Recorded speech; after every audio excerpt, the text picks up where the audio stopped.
Story number 2, Hot on the Hat Trail.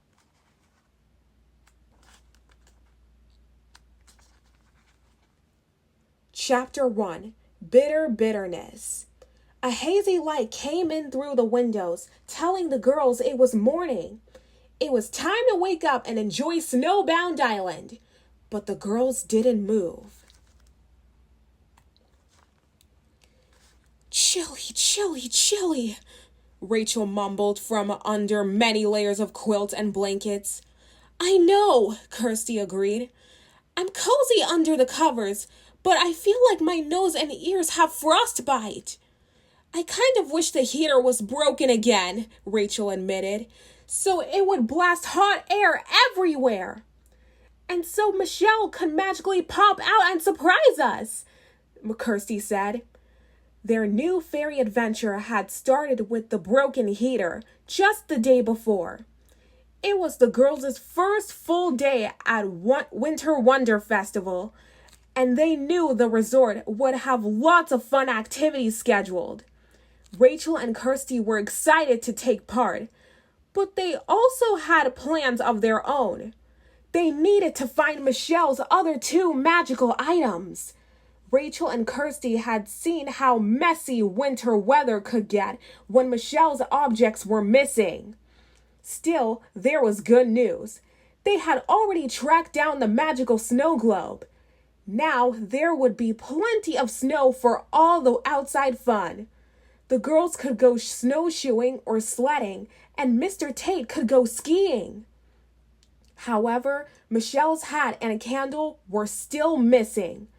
Rachel and Kirsty knew they would have to get them back from Jack Frost's Goblins soon. If they didn't, no one could really enjoy all the fun of the Winter Wonder Festival. The girls got dressed as quickly as they could, teeth chattering the whole time. Then they rushed to the lodge restaurant. They found an enormous breakfast buffet there. Everything looks amazing, Rachel said. Yes, but I definitely don't want cold cereal or cold fruit. I need hot food, Kirsty replied. Waffles, pancakes, and scrambled eggs. She listed off the foods as she piled them on her plate. You should feel free to go outside, Debbie said when she saw the girls. There's lots of snow now. It started during your sleigh ride and came down all night. It's beautiful out there. But then Debbie's smile fell. If you do go out, though, you have to promise me you will bundle up. It's terribly cold. Debbie looked very serious. We promise, Rachel said. Kirsty glanced out the frosted window.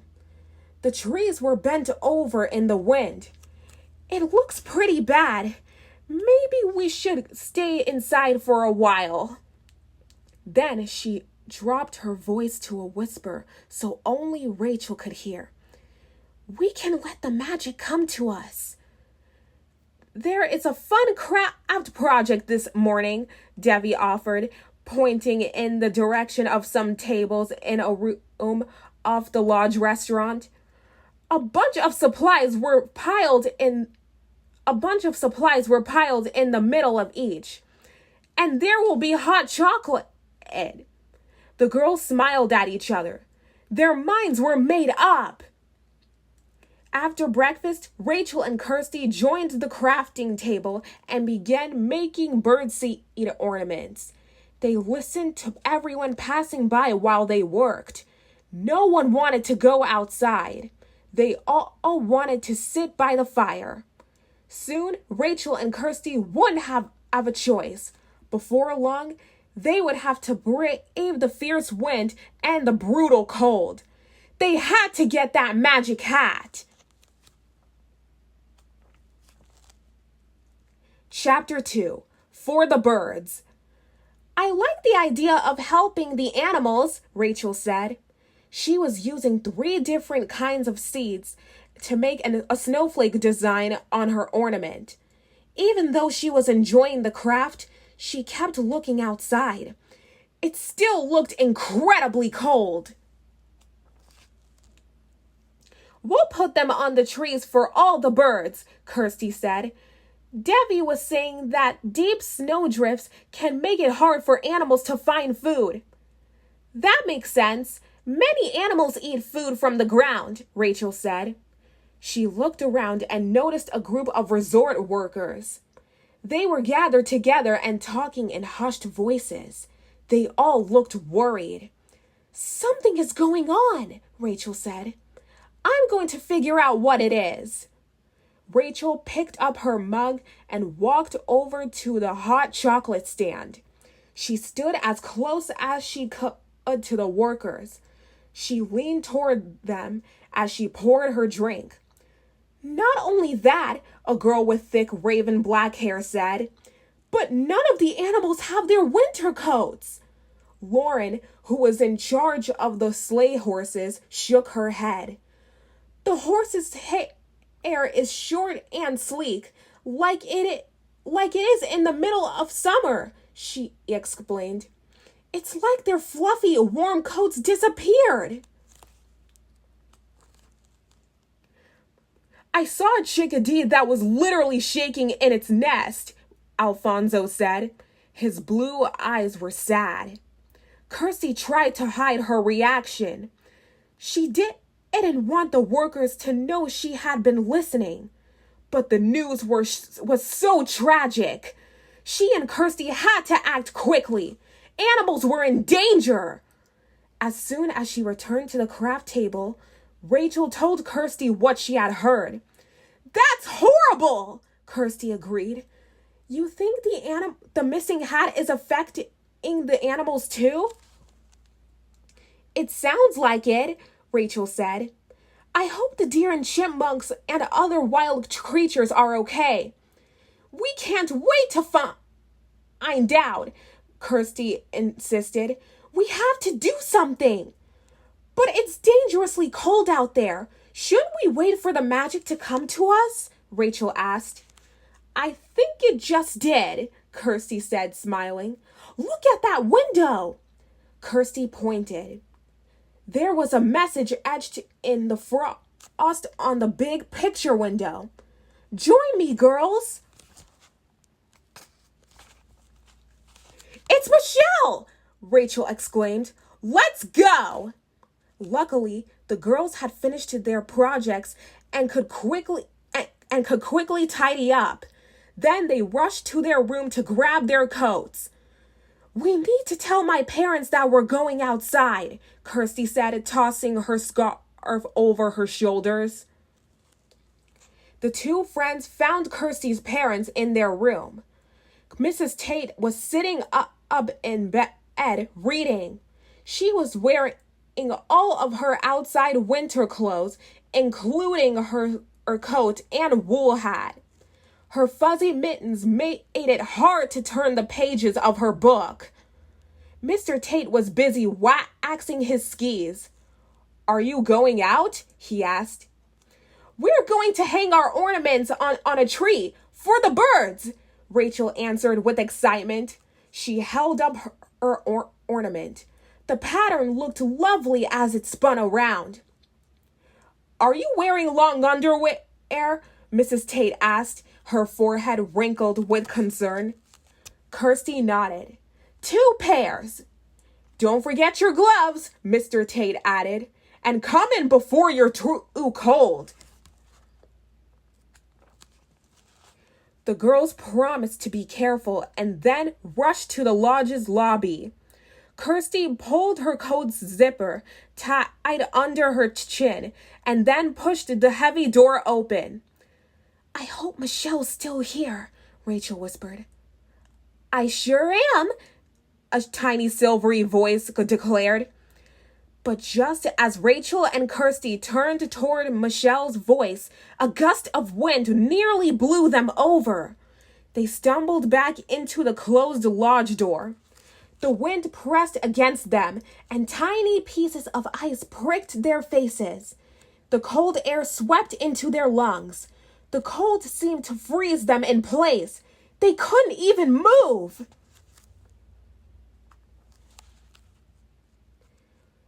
Chapter 3. A Charm Against the Chill. I'm stuck, Kirsty mumbled through clenched teeth. Frozen, can't move. Oh no, Michelle cried. This is the work of Jack Frost, no doubt. Let me see if I can help you. She twirled her wand in one hand. I think I've got just the one. It will help you. But that won't affect the natural world, Michelle announced. The fairy took a deep breath, closed her eyes, and raised her wand. When snowdrifts are high and the temperature is low, the winter's deep freeze causes nothing but woe. The cold air still bites, the snowflakes still flurry. But remove the chill from these girls in a hurry. At once, Rachel could feel a warm glow inside her chest. It began to expand. As soon as she realized she could move again, she turned to look at Kirsty. Her best friend had a look of relief on her face. Phew, Michelle exclaimed. I'm so glad that worked.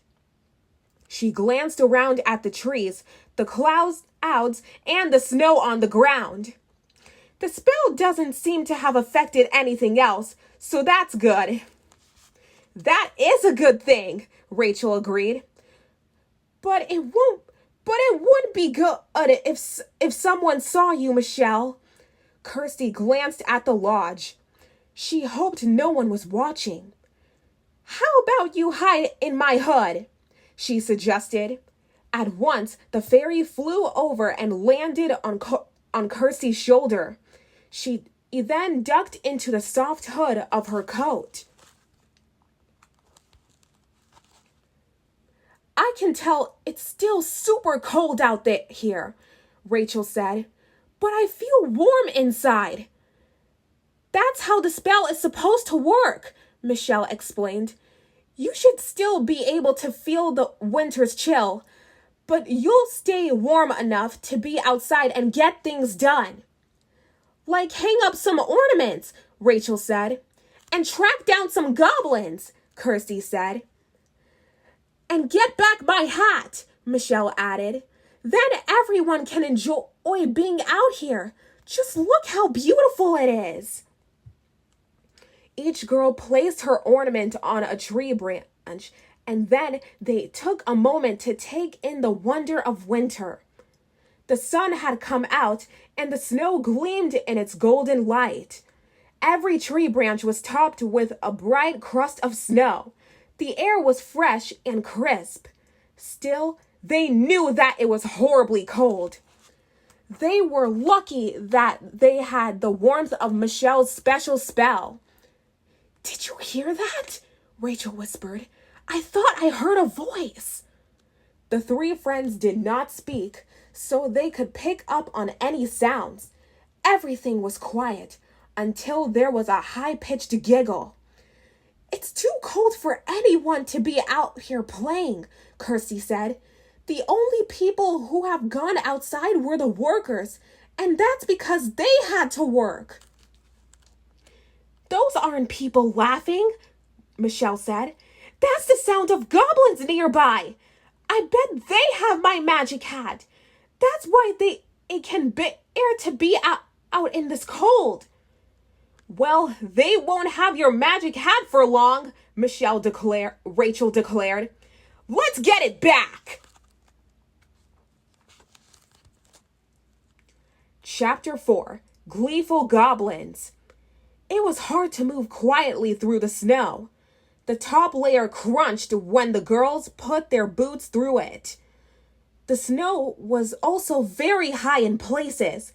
The girls grunted as they tried to pull their legs out of the deep holes. The goblins' giggles were getting louder. We must be close, Rachel whispered. Shh, you don't want them to hear you, Michelle reminded the girls. Kirsty could tell there was a clearing up ahead. It sounds like the goblins are on the other side of those trees. The three friends gathered together and peeked through a gap between the branches. There was a large crew of goblins playing wintry games. The goblins were wearing hats and gloves and scarves, but not boots or long pants, even in the bitter cold. Michelle and the girls scanned the group. They did not see Michelle's magic hat, but they knew it must be close by. Jack Frost's helpers all seemed to be having a blast. They were throwing snowballs, making snow angels, and even building a snow fort. The hat had to be on one of their green heads. There were hats of all styles and colors. Some were striped. Some had supersized pom-poms on top. One was extremely furry.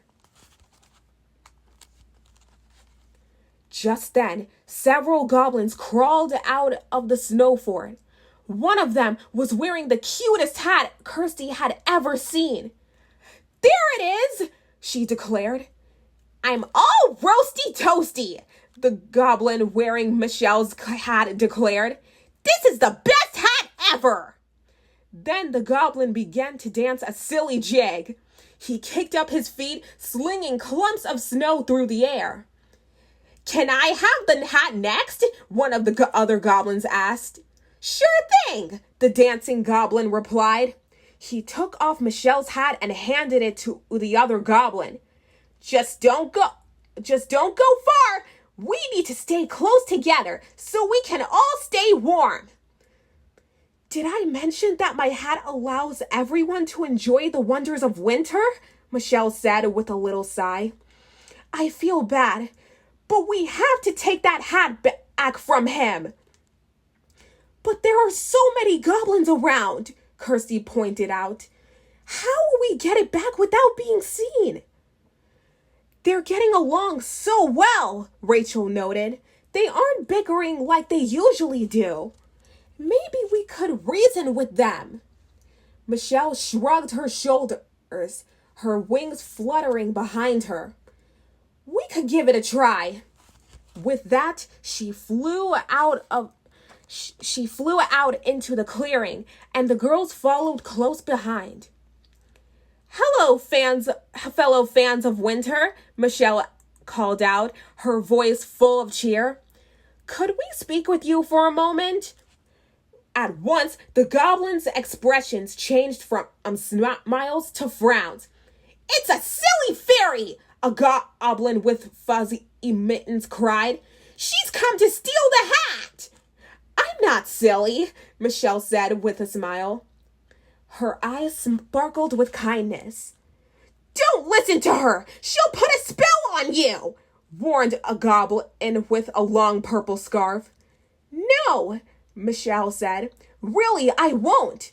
"She'll steal our special hat!"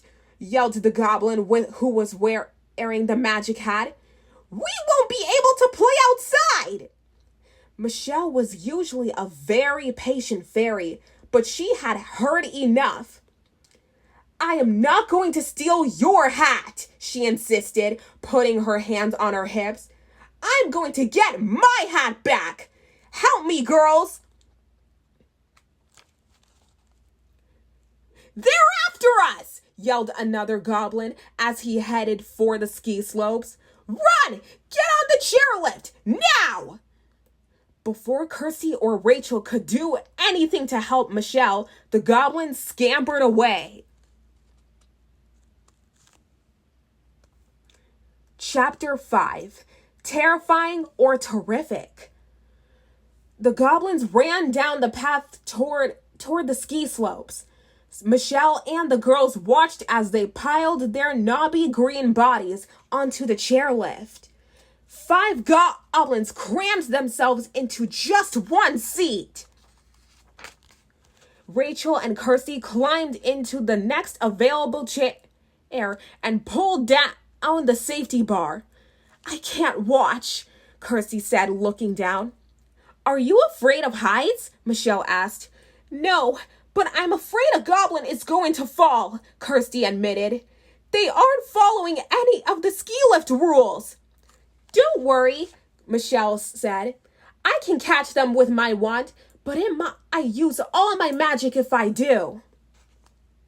The chairlift carried them up the steep hillside. At the top, the goblins scrambled out and tumbled into one another. They turned into a huddle of sharp elbows and tight fists. You fool! One yelled. They're right behind us! The girls leaped off the chairlift. Soon they were hot on the trail of the goblins. The one with your hat is at the front, Rachel called to Michelle. They saw a big red shed on the other side of the hilltop. Next to the shed was a line of inner tubes. Just below the tubes, there was a long icy slope. Within the blink of an eye, the goblins threw themselves on the tubes. They started to zoom down the hill, arms and legs poking out in every direction. They were all yelling. Yikes! Ouch! No! Get off me! The girls ran up to the one inner tube that was still at the top of the hill. That looks steep, Kirsty said as she looked down. That looks fun, Rachel announced. It will be. Hop on, Michelle directed. As soon as the girls were safely on the tube, side by side, Rachel pushed off. Kirsty gulped. Her stomach felt like it was still at the top of the hill, but they were flying down the slope at top speed. Whee! Rachel yelled. A nervous giggle escaped from Kirsty's mouth. Up ahead, the goblins' tubes were bumping into one another as if they were in a giant snowy pinball machine. We're gaining on them, Michelle said. They continued to pick up speed on the slippery ice. Wait, there's a fork in the path, Kirsty pointed out. Up ahead, a cluster of trees grew right in the middle of the trail.